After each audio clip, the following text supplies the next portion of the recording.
একজন সমন্বয়ক এবার বিয়ে করেছেন আরেকজন সমন্বয়ককে। শীত এখনো পুরোপুরি নামেনি, কিন্তু হান্নান মাসুদ বাগদান সেরে ফেলেছেন।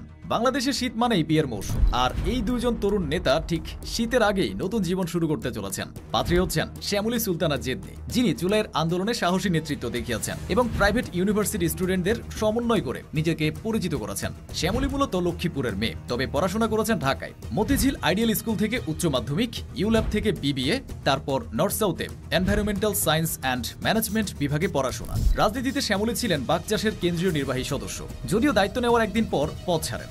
এবার চুপিসারে হান্নান মাসুদের সঙ্গে বাগদান সম্পন্ন করেছেন।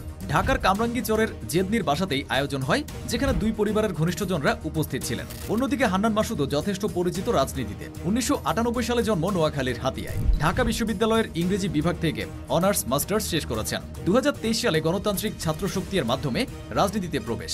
জুলাই আন্দোলনে একজন প্রধান সমন্বয়ক হিসেবে দৃঢ় ভূমিকা পালন করেন। হাসিনা সরকারের পতনের পর জাতীয় রাজনীতিতে উঠে আসেন এবং 2025 সালে জাতীয় নাগরিক পার্টির সিনিয়র যুগ্ম মুখ্য সমন্বয়কের দায়িত্ব পান। যদিও তার নামে বিতর্ক কম নয়। ছাত্রনেতাদের থানা থেকে ছাড়িয়ে আনা, হাতিয়ায় সমাবেশে হামলার ঘটনা, দলের ভেতরের প্রকাশ্য দ্বন্দ্ব সবই আলোচনার কেন্দ্রবিন্দুতে রেখেছে। অনলাইনে সরব, ফেসবুকে নিয়মিত পোস্ট, টকশোতে উপস্থিতি, সব মিলিয়ে হান্নান মাসুদ এখন রাজনীতির পরিচিত এবং বিতর্কিত দুই।